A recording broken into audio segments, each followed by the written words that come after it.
I read here that your wife, Becca, she passed away about a year ago. Yes. So do you feel like her passing away, I know you had mentioned that you don't feel like the hoarding is related to her passing away since you've been hoarding for a very long time, and you mentioned as long as you can remember you've been kind of hoarding these things. Do you feel like the hoarding has gotten better or worse, or kind of just stayed the same? I guess I haven't felt like it's gotten worse, but I feel like other people are telling me that it's getting worse. Okay. Like you said, I've been doing this for a long time, and I just feel like this is what I do, I guess. It hasn't historically bothered me, but it's bothering other people now. Okay. And so maybe I'm wondering, like, should this be bothering me? Like, is this a problem? So yeah. Okay, well, I think all of that information does help me understand a little bit better what's going on in your life at home. Now, do you think you could share a recent situation that has happened where the hoarding has directly affected you? Yeah, so like I was saying, there's just so much stuff everywhere. It's hard to walk around, like opening doors, all that. And I did trip over some stuff, just like going about my day in the house. And I wasn't like seriously injured or anything, but I feel like that was the first time that something like that had happened as a direct result of there just being so much stuff. Yeah. I guess that's it. Okay, so you're starting to notice a little bit that maybe this could be a dangerous thing, having things cluttered around in your house. It's 100% interfering with my life. I guess I was thinking it wasn't interfering too much and that it was fine, but when, like I said, when my sons won't bring their kids over, and now that like I've tripped over something and I'm struggling to do tasks, like I think it's starting to cause major issues. Okay, so that's really helpful for me to know that safety is something that you are a little bit concerned about now. And it seems like your home life is being affected as well as your family life. With your sons being concerned and not wanting to bring their kids around. Right.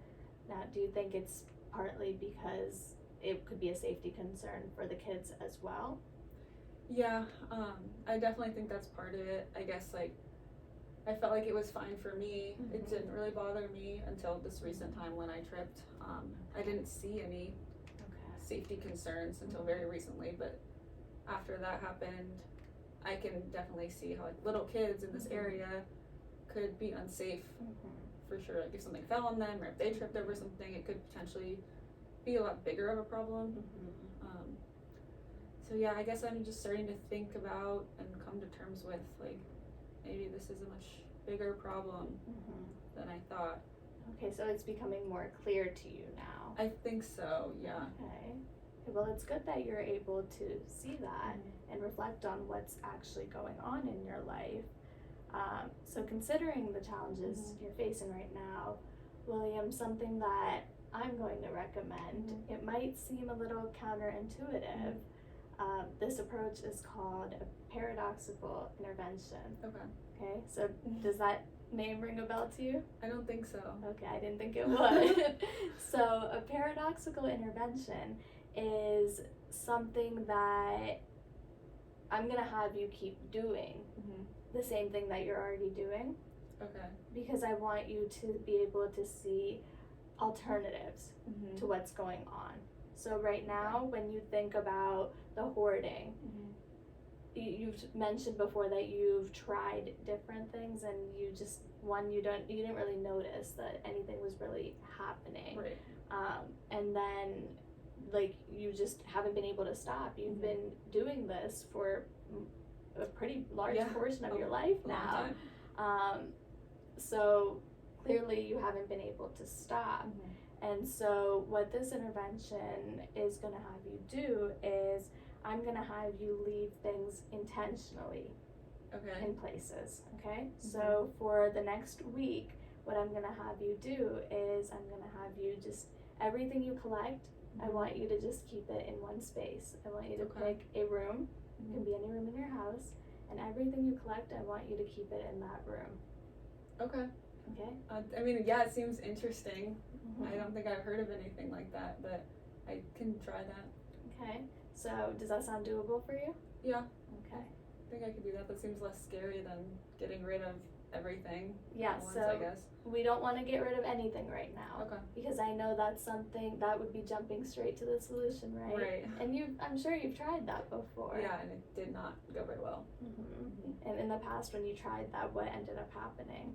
This made me really upset, and I mean, obviously it didn't solve the problem, so I feel like what's the point in trying that again if I know I'm just gonna get mad and sad and then nothing's gonna get better. And if you did try that in the past, when you got rid of those things, it sounds like it didn't work, right? So did you just start collecting things again after? Yes, exactly. So you got rid of some stuff and then you started collecting more, so the hoarding problem wasn't solved, you just got rid of some things. So where we're gonna start with small steps. So I don't want you to get rid of anything yet. I want you to start with just paying attention for the next week, collect everything, whatever you want, collect it, and I want you to put it in one room, okay? Okay. And the purpose of this is that I want you to be able to see how much of an inconvenience this will be for you. Okay. To have all these things that you're putting into one room, I want you to pay attention to the things that you're also putting into that room. Are these things useful? Okay. Or are they like, there's no value to them, or there's no meaning to them, and you're just collecting them out of habit? So I want you to pay attention to that. And do you have access to a journal? Yes, I do. Okay, so what I want you to do is I want you to just pay attention to the things that you're collecting, and then at the end of the week, I want you to write down everything that you've collected. Okay. And next week when you come in, we're going to talk about these things that you collected, and we're going to talk about whether or not there is any meaning to them. Okay. Okay? I think I can do that. You think you can do that? Yeah. Okay, perfect. So that's going to be your homework assignment for next week, and I don't want you to overthink any of this. Okay.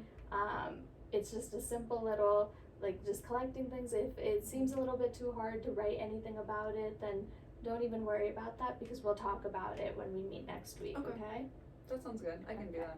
Sounds good. So as we progress, we can pay attention and we can see how these things are really impacting you, and we'll go from there. Okay. All right, so